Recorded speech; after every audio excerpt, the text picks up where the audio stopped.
Hello, everyone. I'm so thrilled to be back with you all. Last episode, I claimed that I could show you a way to take your average restaurant's profit, net operating income from a mere 1% up to 28% or higher while cutting the price of alcohol in half. And I know it sounds like it's magic, but we're going to go through that and a whole slew of other things.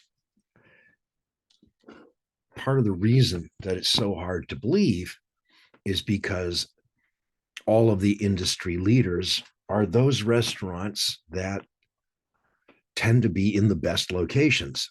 And so this is what we call survivorship bias.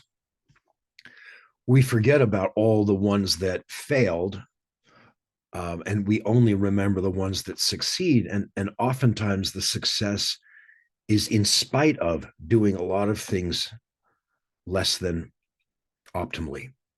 Just that when you have so many turns, such high volume, it in fact can hide a multitude of sins. So, because of that, we go on perpetuating false theories of management, false theories of pricing, false theories of pretty much everywhere you turn. So, when you combine survivorship bias with confirmation bias, this is the idea that because we hold our beliefs so tightly, we tend to ignore a whole slew of evidence. In the survivorship bias case, we're ignoring all those red X's, all those restaurants that failed, and we're only looking at the ones that didn't fail. Now, almost all of the great progress you can ever make, that the revolutionary progress, is going to come from second order thinking, from a much higher level of thinking. And in order to get there, we need to examine the kind of mental models that stand in our way. Mental models are deeply held internal images of how the world works, and they're very often false. Images that limit us to familiar ways of thinking and acting. Very often, we are not even consciously aware of our mental models or the effects they have on our behavior. This is a codex. This is an infographic that shows hundreds of these different cognitive biases that we all often suffer from. We're going to go over a few of them. One of them is called Occam's razor. You've heard it 1,000 times that the simplest explanation is almost always the correct one. This really reflects our preference for simplicity rather than the truth. There's another mental model in this thing I put. Really important to look at Charlie Munger's mental models. It's something that we can find. I put it on my website, on my consulting company website, as a resource for you. You look up on my website and go to critical thinking resources, and you're going to see a bunch of amazing stuff that will help you make progress in discovering where we have intellectual fallacies holding us back from performance. One of the Munger model that's in the subject of science, specifically biology, is this tendency for organisms to minimize energy output, both mental and physical. So the combination of Occam's razor and the Munger model in biology on energy minimization led to my own Shelton's razor, which I state as whenever there are more than one possible answers, human beings will invariably prefer the simpler but wrong one. And this is the seduction of simplicity. Now, we have to understand that we like simplicity, but simplicity generally applies to simple systems. In this infographic, you could call it the clear. Simple systems But almost everything that's really valuable to us is not even from complicated systems, but complex systems. All living matter is a complex system. Art, beauty, love, almost everything that is any human deep value is part of a complex system.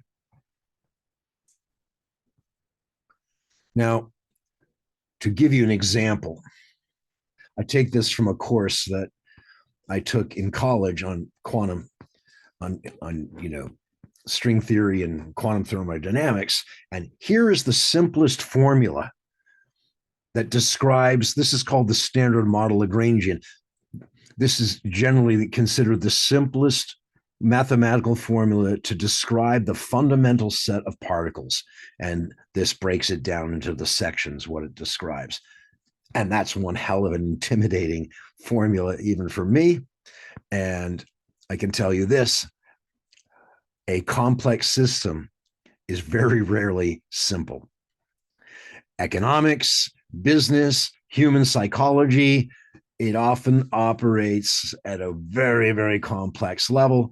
And yet we like to keep things simple, stupid. I sort of retort to that as we tend to keep things stupid, simple. Now, one of the greatest books written in the last 200 years by this man, Ian McGilchrist, is called The Matter with Things. It's 1,500 pages. It is one of the most extraordinary examples. This man was an Oxford Don in literature. He taught poetry. He was such a purist. He got disgusted at the politicization of literature. He left it. He said, I'm going to medical school. He got his medical degree, and then he became one of the world's greatest clinical psychologists. And he amassed with the meta studies all of this data on injuries to one side of the brain or another, lesions, cancers, whatever, and how it affected human consciousness. And what he came up with is one of the greatest insights in human history. It's the difference between the left brain and right brain, how they work. And it's much, much more sophisticated than that original version 1.0 that came out in the 70s and 80s. And what the most important conclusion is this, that the left hemisphere is what we call the logical one, is non-veridical, meaning it doesn't seek truth. It can't do it. It has no power to do that. It simply confirms bias. It is the right side of the brain that is the veridical one, truth-seeking, and defines us. And it is not the case that the brain is in balance when the left and the right are equal. It's only in balance when the right side is in charge and the left side serves it. Now we have a problem. Our entire civilization for the last 300 years has been promoting this idea that only the left side, the logical side, is valid. This scientism taken to such an extreme. And this creates an incredible problem that we have no ability to check our first assumptions. Because of this, neuroscience of the divided brain teaches us that we should not be surprised to encounter intellectual failure at the institutional level, at the industry level, even at the corporate level. Instead, we should expect it. Left hemispheric reification, which is a term for simplification, creates oversimplification and makes maps that misrepresent beings and systems as objects instead of as beings. And it introduces error all over the place at the very first level of definition. So when not in balance, when the left hemisphere is allowed to dominate or even suppress right hemispheric perception, the self-regulating function does not take place. And the longer it goes unrecognized, the greater the orthodoxy will veer from reality. See, I wear a mechanical wristwatch. I've had it since I was 18. But I know it's a model of time. I know it's not actual time. And in fact, I know because it's mechanical, it's not entirely accurate. So about once every 2 days, I check it against atomic time on my computer or on my cell phone. And then I make the calibration. I set it back a few minutes or ahead a few minutes and bring it back into thing. And this is how we should be working every day intellectually. We should be realizing that everything that we reason with is based on a model. And that model is not reality. It's an approximation. And there are errors that are contained usually at the fundamental first level of definitions and assumptions. Therefore, we should be expecting that we should be wrong frequently, but that's not how we operate because of our egos. I'm going to give you an example about how to think about rent. Okay. Now, here's a situation. We could rent in this suburban restaurant space at only $90 a foot, or we could go to this urban space at $200 a foot. And that sounds like a huge price increase. Okay. They're both the same size, 5,000 square feet. They both have 150 chair capacity. But, and these are going to be a mid-level fine dining operation. Now, here's the trouble. In the suburban location, the restaurant will only do 2 turns a day on average. Whereas the restaurant in the urban space will do 6 turns per day. Well, notice the annual rent's 450,000 in the suburban case, but $1 million in the urban. Yet, because it does so many turns more, it ends up costing $3.70 per customer. Therefore, you could have about a $37 ticket average and start to make maybe a small percent profit, rent being 10%. Whereas you'd need to have a $50 ticket average in the suburban location to be able to make a tiny bit of profit. It's non-intuitive. It's maybe not what you expected. Now, we're going to talk about last time I mentioned about enlightened labor management.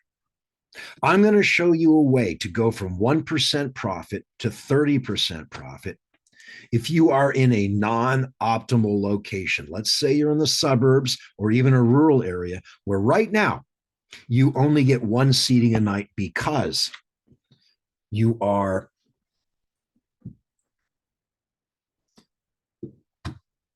in a non-dense area and the people aren't able to be staying out late. They can't come in an early seating. Everyone's a commuter. They barely go out on the weekdays anyway. You end up doing almost all your business on Saturday night, maybe Friday night. So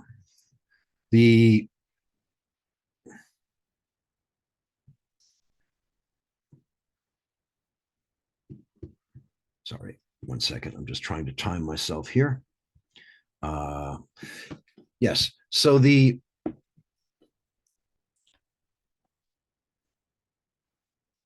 what we see in every restaurant I've ever been in gets in the proverbial shits. This is when all the tickets start coming in, all packed at once. No matter how hard you try in the suburbs to have seatings, to have reservations, well, people will take whatever reservation they get, but then most of them will show up at the time they wanted, not at the time they were given, and then they start to complain. So it's a dramatic problem. Even in the greatest restaurants in the world, I've seen what restaurant doesn't get in the shits. That's when the kitchen gets backed up, and instead of it taking 5 minutes on average to put out the appetizers, it can take 10 and then 15 and maybe even 20. The entrees, instead of taking 10 minutes, take 20, 30, 40 minutes. The desserts, etc. And then it moves out into the front. And the tables don't turn and the checks don't come and one problem after another. And what could have been a 45 to 50-minute experience from proverbially soup to nuts ends up taking almost 2 full hours. Well, when you're in the suburb or these lower dense areas, and even in some of the urban areas, you have a store in a certain sense, you have a business, but in effect, it only operates when people are willing to go there. or takeout. So it's compressed into a narrow time span. And the problem is, if you allow your system, the throughput speed, to slow down to twice its normal length, then you're eliminating the possibility of a second seating. The theory of constraints is that its management job is to locate all bottlenecks as they occur and unblock them. This is one of the most important concepts you'll ever get in management. Because they practice a cost basis accounting management style, they falsely believe that when they shave any line item, including labor, those savings will fall to the bottom line, but it almost always backfires and causes bottlenecks.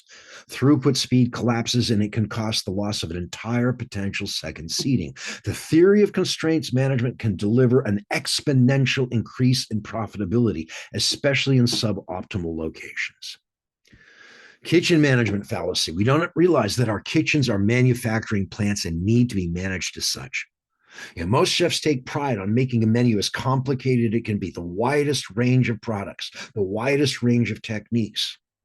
And when you couple that with some false culinary theories, such as protein is always better when it's cooked a la minute, meaning not until the customer orders it. Some cuts of some things, that's true. But in many cases, it's exactly false. So I want you to imagine this. Right now, your restaurant it does that same thing every night. It gets in the shits every single night. That's how careful you are to shave the labor. I'm going to ask you this. How many extra cooks would you need in your kitchen? And these have to be extremely talented. They can operate any station in the kitchen. We call them in France tournants. They're like sous chefs, or just about the sous chef level. They can do any station, and they do it as well as anyone in the kitchen can do it. Okay. Now, how many of those would you need to add to your kitchen? Let's say your dining room is 100 chairs, in order that, let's just say that you've designed the menu. The first thing a chef has to do this theory of constraints is you have to create the menu with the object of throughput speed. That doesn't mean the quality goes down 1%. It means it's a new way of thinking. So we're going to say every single appetizer is going to take exactly 3 minutes or 4 minutes. You pick it. Well, boss, the salad only takes 2 minutes. Well, then do the damn Robuchon dots all around the rim and make it 3 minutes. That way, you're ordering all the tickets, and the food, the cooks don't have to do the timing. This is what's insane. The chef has the most experience in time management. He should be reverse engineering the menu so that the cooks don't have to worry about the timing. They're the less experienced people. So you design a menu so that every appetizer takes exactly 3 minutes. Boom. You just order the tickets, and they come up when they're done, and they all aggregate for the table. So every appetizer takes hypothetically 3. Every entree takes 7 or 8 minutes. Boom. Desserts take 2 or 3, whatever. So when they're clearing the table, it's boom, it's fired. It's coming up. Okay. Now, of course, the first station that gets whacked is the garde manger. How many cooks would it take if they're the really highly trained? Well, let's give you 3. I know it's too many, but yeah, give you 3. Okay. And how about in the front of the house? How many would you need? Oh, let's say 4. Okay. Wherever there's a problem, they go. And you're timing things in the kitchen with the bump boards and the digital timers. And so as soon as one dish takes 15 seconds longer than that time, an alarm goes off, and they rush over there and unclog the bottleneck. So you maintain maximum. Because of this, you now get the opportunity to have 2 complete seatings in that narrow window from 6:30 to 8. How much would it cost you in additional labor?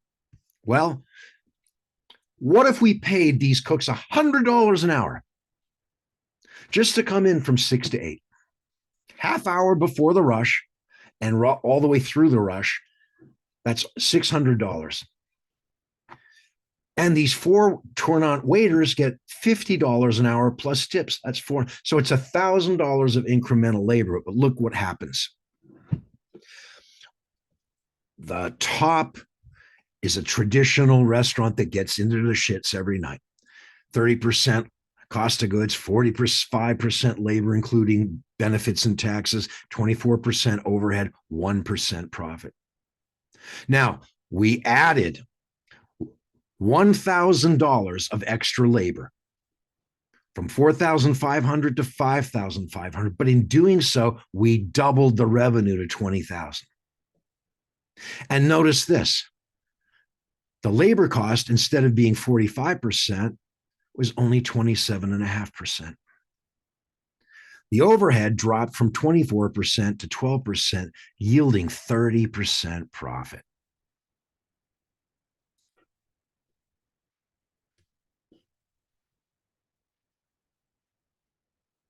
So we're spending more in order to control labor in suboptimal locations.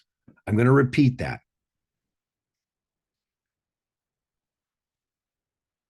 We spent more on labor in order to reduce labor cost.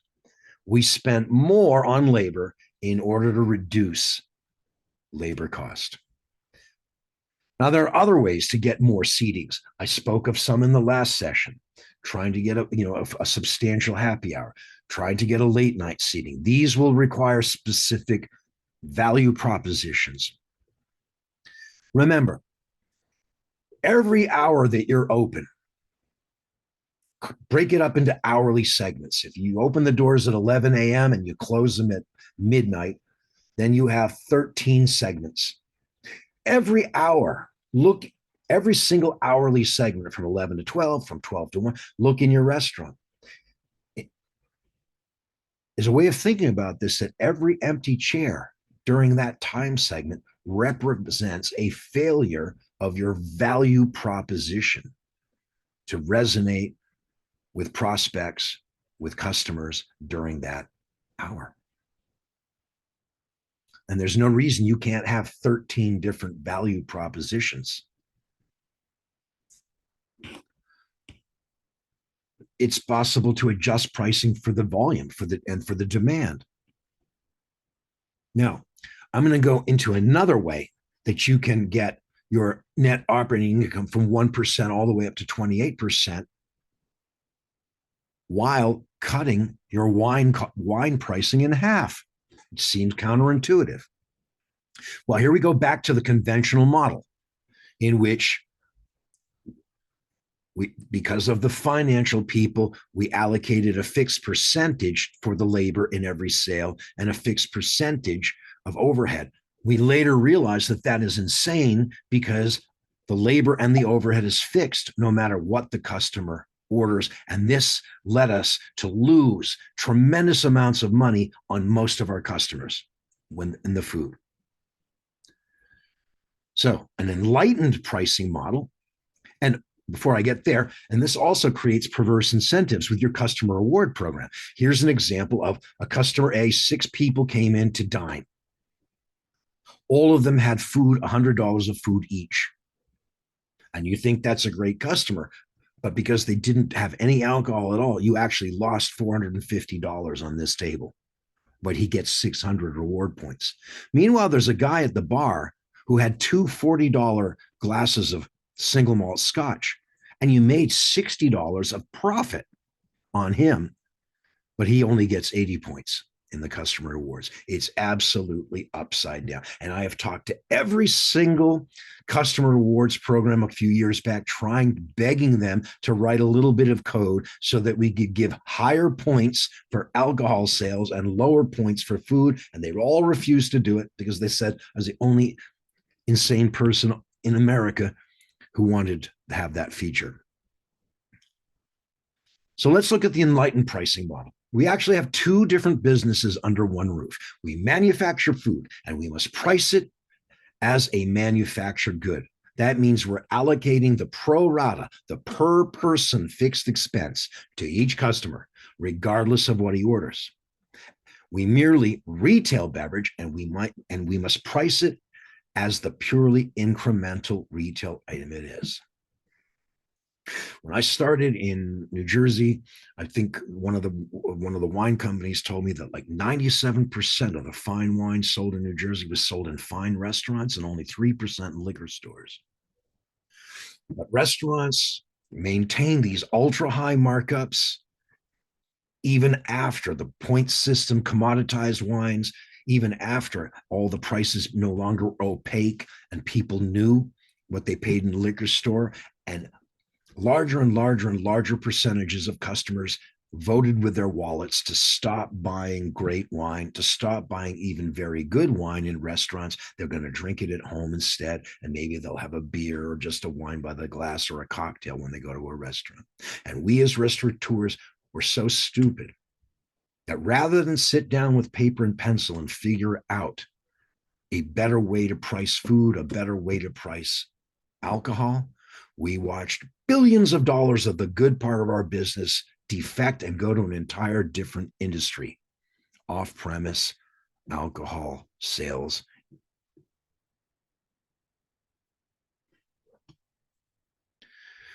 Here's an enlightened pricing model. We take that same restaurant concept, and instead of allocating a percentage towards the fixed, we put a nominal fixed amount. That is $18.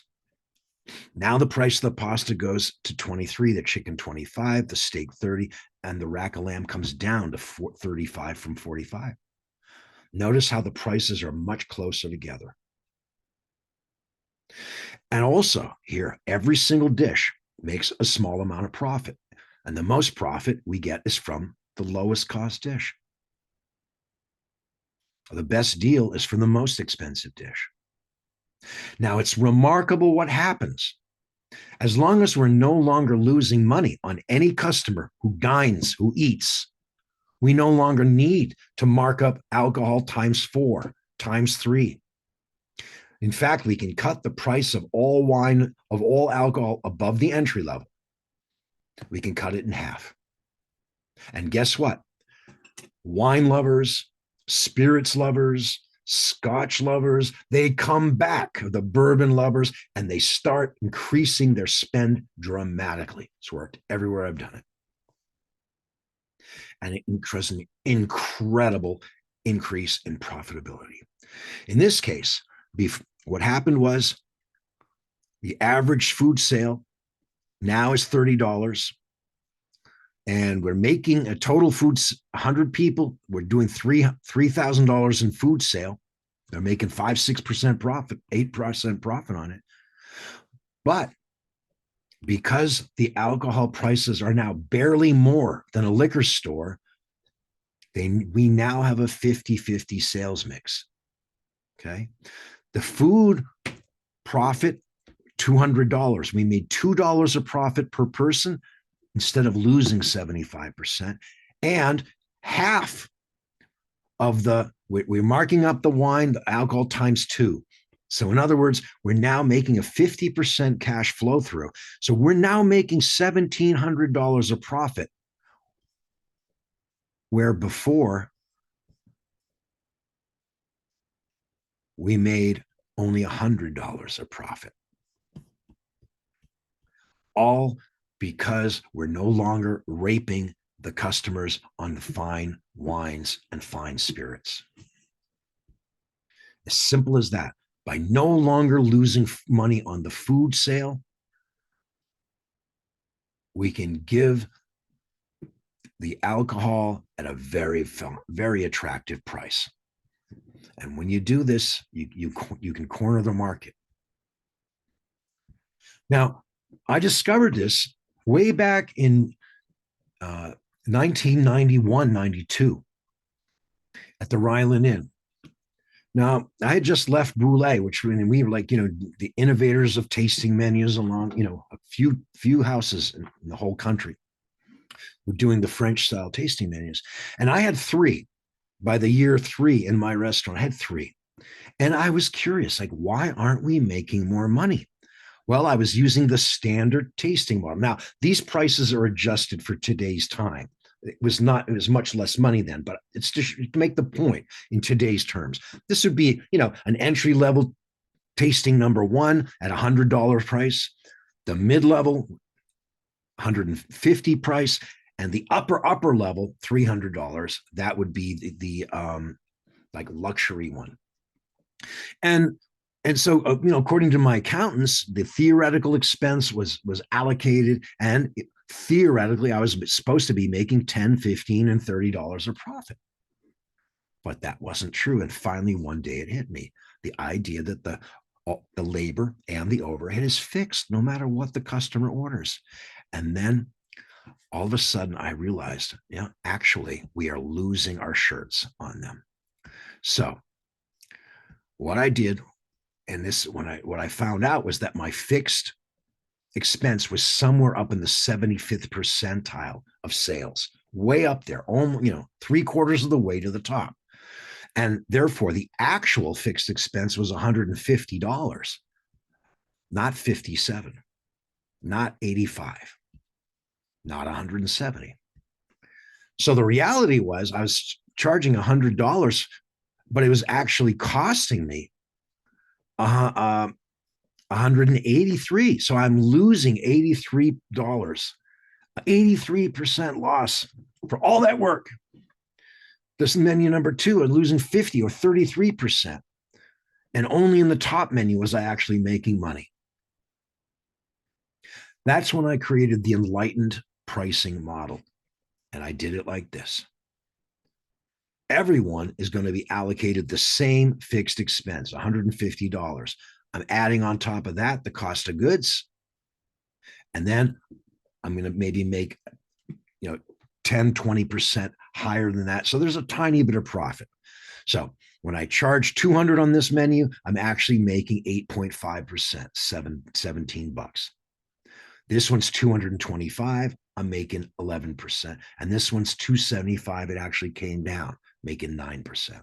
Now, because I did this, the wine pairing packages that I coupled with this, I was able to drop the prices in more than half. And this allowed people in the upper package in each menu to have first growths, Chateau Latour, Chateau Yquem, Grand Cru Burgundies, Grand Cru Alsatian Rieslings, and just some of the most extraordinary wines on the planet. And when this got out into the world, I mean, we had calls every day, people from Japan, people from all over Europe, people from South America flying in because the value was untouchable.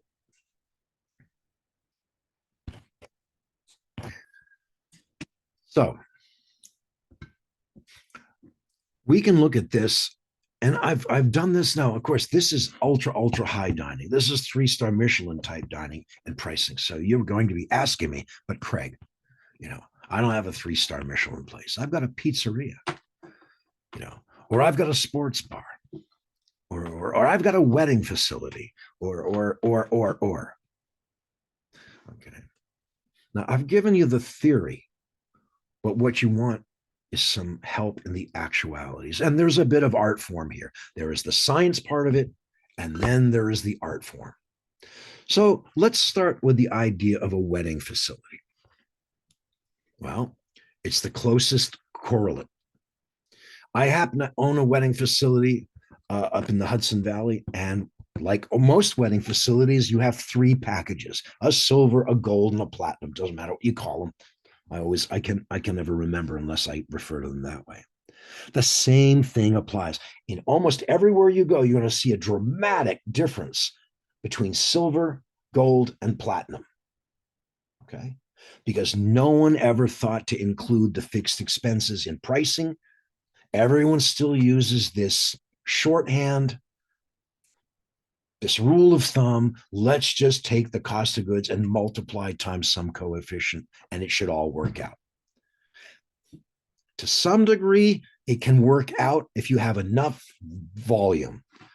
But I guarantee you, if you use these theories, even if you have a restaurant in an extraordinary location, it can almost certainly double your income. I'll say it again. It can almost certainly double your profit percentage by using these various ideas that we'll discuss today and many others. So the same thing in my wedding facility. I explain it to people every day. Because we factor in the fixed expenses, what ends up happening is we end up raising the low end package and dropping the high end package, and the middle one usually stays right about the same. Now, for the first time, we're no longer losing money on food sales. And because of that, we're able to drop the price we charge for the alcohol. And in fact, we say to people, it's lots of my clients come from Manhattan, Greenwich, Connecticut, Westchester, so really wealthy people. Many of our weddings are over $800, $900, $1,000 a person. And that's because a lot of times they're wine lovers. And dad wanted to have the Chateau Latour, but he's not going to pay $3,000 a bottle restaurant price when he can get it in a liquor store for $1,000. So I say to all of my clients, at whatever price point you are, we can almost always get you the wine for the same price or even lower than you'd pay in your local liquor store, except for the very low end. No one has ever done that before. In fact, weddings industry is notorious for the highest markups of all. In general, a 10 times markup on alcohol. But because of this adjustment, so that we include the fixed, our cheapest package, the entry-level package that comes for the cocktail party, the cheapest thing we put on the bar is Tito's handmade vodka. And in many restaurants, that's their best stuff. And it only goes up from there. Single malt scotches, this, that, the other. So it's an astonishing thing you can do to take care of your guest when you stop using this insanely flawed pricing model that is only based on cost of goods. Let me make a comparison.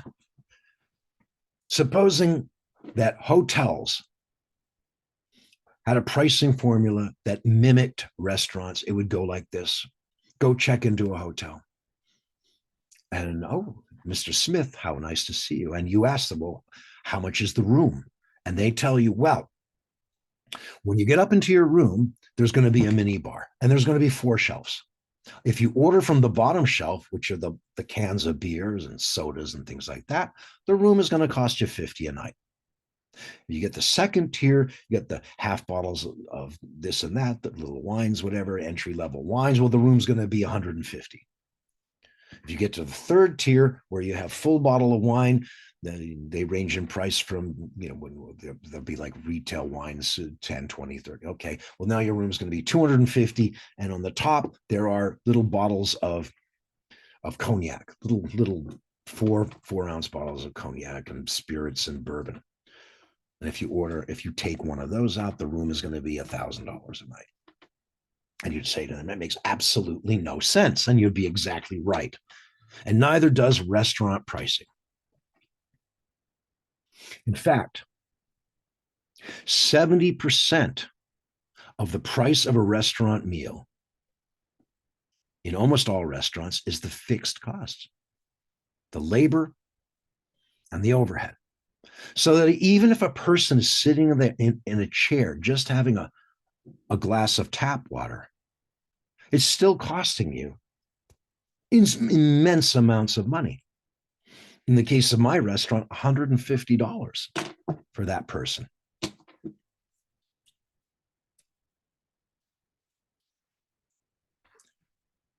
If we had had our thinking caps on 150 years ago, 100 years ago, and said, what are we really selling?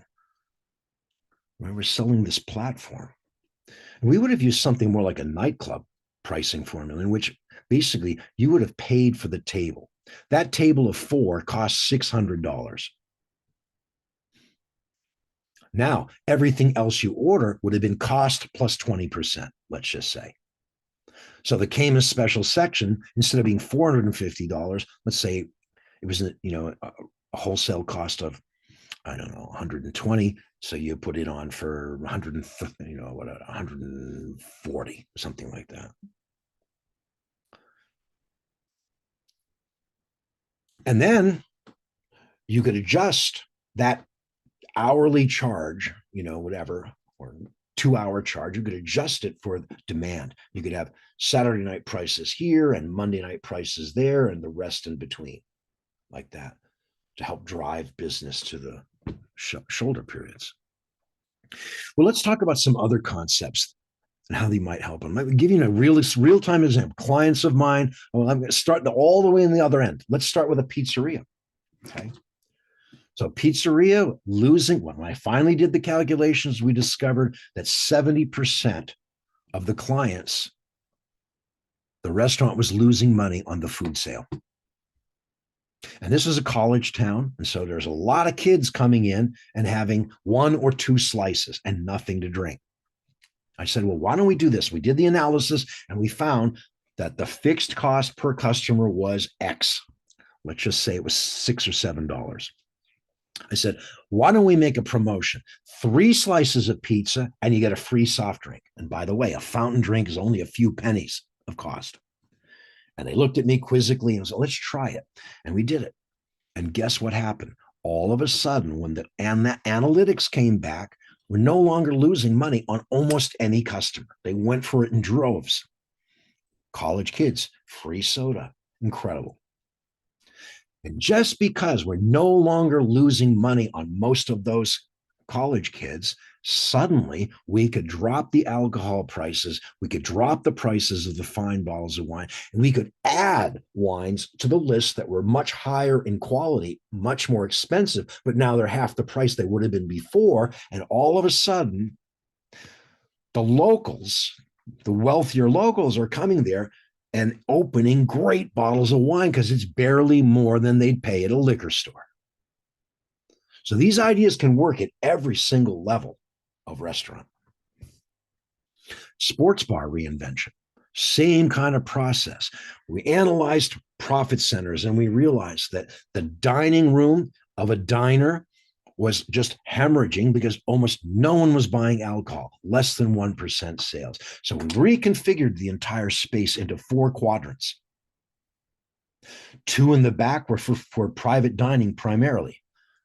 1 in the front, 1/4 is now all based on a bar in the round, beautiful live entertainment, all sorts of things like that, added a terrace. And then, so in a certain sense, the dining room liability was shrunk by 75%. We're opening up all this the beverage programming. We went from having Tetley tea to having an entire tea program. Most people don't know this, but New Jersey's predicted to have a #1 ethnic group. The majority in New Jersey by another 10 years is going to be from India. And yet almost no restaurants have a tea program of any. The coffee program was amplified, incredible coffees.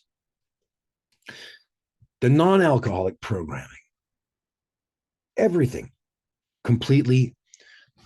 In fact, when I guide new clients, I say I do everything almost contrarian. I'd say, look for a piece of real estate where people would just love to drink. It's got a perfect vibe. It's got a perfect environment for drinking of some sort. Now, what is that some sort? Okay, it could be a wine bar in one case. It could be a brew pub in another. It could be a shot and dive, whatever. Okay, once you figure out what this is a perfect place for a certain kind of beverage, now and only then do you create the food programming. You always start with the beverage programming first and then add the food programming as a complement to it. It's in reverse. But remember, we manufacture food. We merely retail beverage.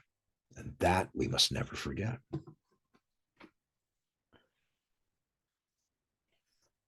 Many restaurants in the middle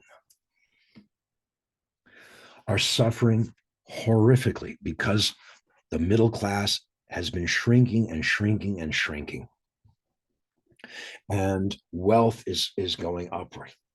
Many times I caution my clients to abandon the middle, to make a choice to go higher and lower. But if you're going to go lower, you better have purchasing power. So it's very important that we maintain a perspective beyond our four walls. We've all been trained to think that whatever happens in our restaurant, good or bad, is due entirely and only to what happens within our four walls, the decisions we make. And while it is an important thing to take full accountability, it's also ignorant to ignore the fact that most people end up wherever they end up in the world, also not entirely because of their own decisions, but also because of other people's decisions. Remember, if I have human agency and can make choices that affect my life, then everyone else has agency. And if a lot of people make decisions to do something, it can sometimes have a very deleterious effect on my life. This is why I advise my clients to open their eyes to what's going on outside of the restaurant, not just what's going on inside.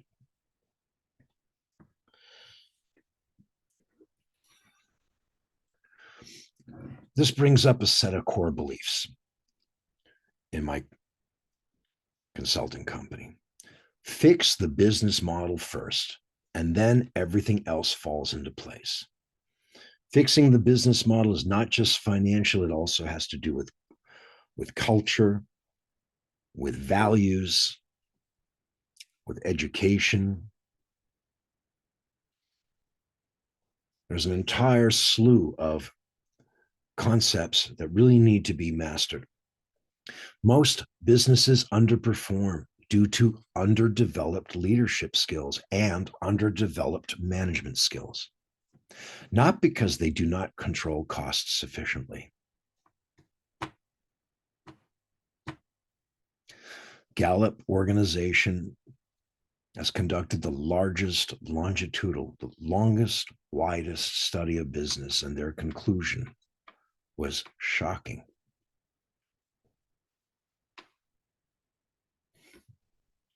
What they found was that growth in sales and growth in profits correlate to pretty much only one thing: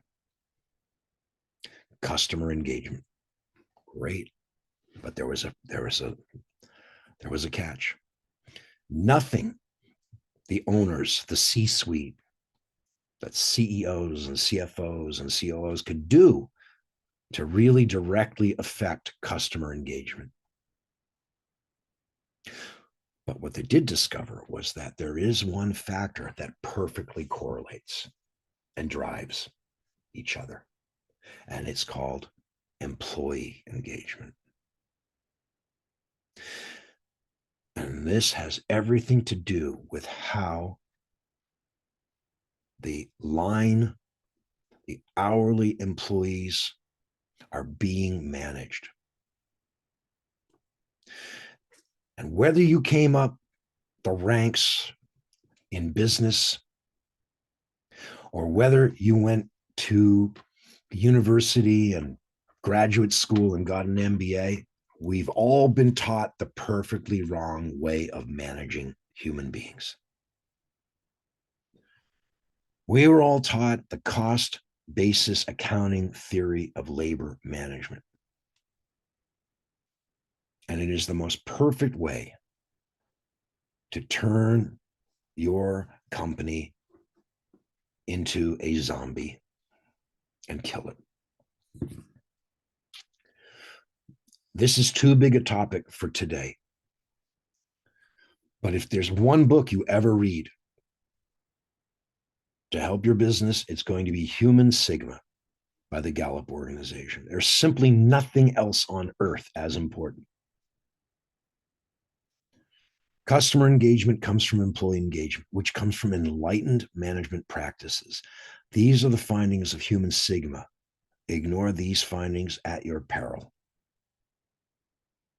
Enlightened cost management recognizes that although it is vital to control prime costs, it is even more important how one controls it. One of my taglines is there are 100 ways to deliver the prime cost target, but 98 of those ways will kill your business. I just showed you how to cut your labor cost by adding labor expense. One more time. I just showed you a way to cut your labor cost percentage by adding more labor. When you look at it this way, you begin to realize that your labor, your workers, your family, your team is the single greatest valuable asset you have if they are employed correctly. If they are used correctly, they can deliver you an extra seating that you didn't have before. And in so doing, the labor cost drops and the overhead cost drops. Then you can add more people, those management positions that you couldn't staff before because you weren't in a good location. Enlightened financial metrics eliminates the false conclusions inherent in many of the industry's flawed standard formula. Due diligence is paramount. How many times I wish people would come to me, spend a few $1,000s of due diligence before they went and purchased a restaurant that I would have warned them that the deal was horrific, the lease was horrific, or whatever the concept was, and they end up losing in many cases, millions of dollars because they were just too proud to ask for expert help. Deconstruct the business model to discover the inflows and outflows and redesign it for better performances. One of my key mantras. By doing this deconstruction analytically in spreadsheets, we discovered that we're losing the average restaurant's losing 75% on food, trying to make it up by overcharging on alcohol. What a disaster. Restaurants are hybrid businesses. Okay. Location, and quality is everything. Now, today I only had a little bit of time. I gave you a few red pills. I'm going to show you so many more. I may have over 200 of them. Hospitality investment myths. What is business? Red pill. The CapEx versus return on invested capital. Red pill. The urban versus suburban versus rural hospitality. Sometimes the rural investment is absolutely the highest return on invested capital because it could be a hybrid business. It might be a wedding facility, large, with a small restaurant. And at the end of the day, this might end up being a much higher return on invested capital than an urban restaurant. The luxury resort turnaround by resizing, redeploying capital. One of my basic principles is to find out all your different, because the theoretical profitability of a profit center may change drastically depending on its location. What might make 15% in the middle of a city might lose 120% in a rural area. What might make only 15% profit in the city might make 45% profit in a rural area. All these different types of hospitality processes, bars, bistros, high-end restaurants, hotels, wedding facilities, banquet, private dining, they all change their profit performance based on locations and how you recombine them in different sizes and when you deploy them first in what timeline has everything to do with return on capital, on invested capital. The wedding resort facility, entrepreneurial and leaderships myths, the E-myth, red pill, the entrepreneurial personal development arc, red pill, the general manager. Most of the time I save and turn around a restaurant, I eliminate the general manager position and replace it with 3. A COO, a CMO, and a CFO. The productivity myth. Don't even get me started. Multiplying by 0. It's easier to improve your business by just being a little less stupid in many things than to be much more innovative in even one thing. Blue ocean strategy. Financial management myths, the definition of insanity. We always say the definition of insanity is doing the same thing over and over, expecting a different result. But in business, that's perfectly false. That's assuming that the world is standing still. In reality, the world is changing at an ever accelerated rate. So you need to be changing just to keep up. Blue ocean strategy. Competition is for losers. Innovation is for winners. Okay. The valuation red pill. Whether your business is rising in profitability and sales, or whether it's flat, or whether it's declining, can change the value of a company by as much as 150 or 200%, 300% in some cases. If you don't know this as management, you could be disserving the owners horrifically. Lifetime value of a customer, the real cost of broadliner purveyor credit. You will never imagine in all this food cost controlling that the greatest waste is what you're paying in clandestine credit cost. The labor shortage red pill. There's no such thing as a labor shortage. That's just inadequate compensation, and compensation doesn't have to be just money. The human segment red pill, the cost-based accounting theory, managing labor dynamically. We went over that a little. Theory of constraints. We went over that. Marketing myths all over the place, all over the place. Culinary myths. We still hear chefs say we sear the piece of meat to lock in the juices. That's 100% wrong. Searing's what opens that up.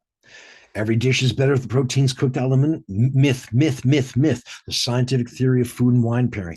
You can go onto my website, you can go to the thought leadership section, and there's a 1-hour presentation, a scientific way I came up with pairing food and wine all the way back when I was at Yale University studying the physiology of the senses from the greatest mind in the world on this subject, Gordon Shepherd. He's put out incredible books since then on these subjects. Okay. I have 100 other red pill type insights to share with you. Now, the fourth major false premise I want to go over is the technician is a manager. That a line employee, this is what we do in the restaurant industry every day. We take our best line cook and then we give him a management position title, chef, sous chef, with no training in management. Don't get me wrong. He's gotten plenty of technical training in cooking, but no management training. And everything that's made him a great employee, a great hourly employee, is going to make him a terrible manager. Most restaurant companies do not hire professionally trained managers or adequately trained within. Instead, they promote technicians and give them titles. Okay. Most managers have a false definition of what their function actually is. Primary function of all managers, regardless of their title, is exactly the same: to protect and grow all the assets of the company while increasing employee engagement, increasing in customer engagement, and increasing ownership's equity value. But how many different asset types are there? Well, there's financial assets, real estate, furniture, fixture, equipment, inventories, human capital, intellectual capital, non-strategic assets, reputational capital, on and on. And each of these management categories requires intensive training for mere competency, let alone mastery. That's why I created the Eon Mini MBA program. It's designed at 6 levels and it's based on 16 life-changing books. If you're interested, give me a shout. At any rate, it's been fantastic presenting to you guys. And once again, thank you to everyone, especially my dear friend, Donald Burns, the restaurant coach.